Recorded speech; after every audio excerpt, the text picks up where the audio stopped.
બલરામ નો અવતાર ને આ શેષનાગનો અવતાર.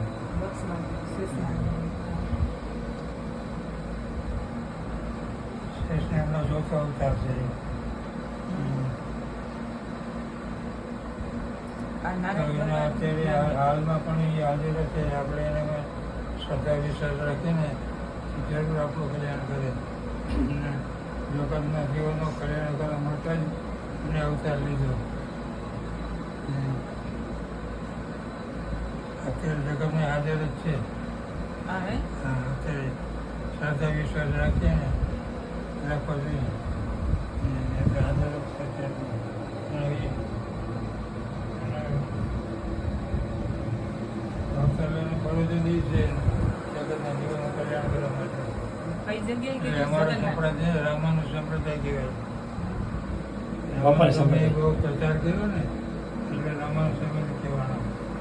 મોક્ષ શ્રી સંપ્રદાય કહેવાય. શ્રી એટલે લક્ષ્મીજી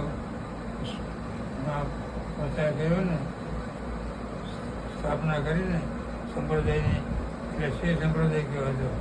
રામાનું સામે પ્રચાર કર્યો એ રામાનું સંપ્રદાય કહેવાનો. મૂળ શ્રી સંપ્રદાય.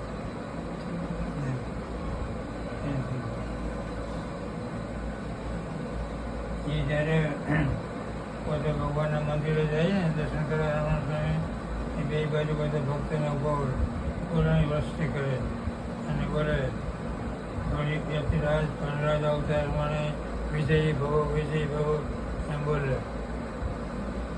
રાવણ સ્વામીને પછી 120 વર્ષ ખુશી કર્યા. પછી ભગવાનને દિવસે પ્રાર્થના કરી કે પ્રભુ મારો પૃથ્વી પરનું કાર્ય પૂરું થઈ ગયું, એટલે તમે આજ્ઞા આપો તો હું વૈકુંઠમાં આવું. ભગવાન કે તમારે છે, તમે તો અહીંયા છે ને 2 ઠેકાણા છે જ. એ પછી અમારા બધા પૂજારીને ખબર પડી રાવણ સ્વામી ગયા જાય, આપણે એને બગાડ શું કરશું, આપણે કોના આધારે જીવન થશે. રાવણ સ્વામી કે મારે મૂર્તિ બનાવો. એમ મૂર્તિ બની પોતે પ્રતિષ્ઠા કરી માનવ સાથે સુખીને. પછી એક દિવસે રાવણ જોતા પૂજારી અને રાવણ સ્વામીનું નામ લઈને પોકાર કર્યો તો મૂર્તિમાંથી જવાબ મળ્યો હાજર છું એમ. હા, એ રાવણ સ્વામી અત્યારે હાજર છે. શ્રદ્ધા વિશ્વાસ રાખીને હિંમત આપે, બસ હિંમત આપે, સહન કરવાની હિંમત આપે અને દુઃખ દૂર થાય ને. અમારો છોકરો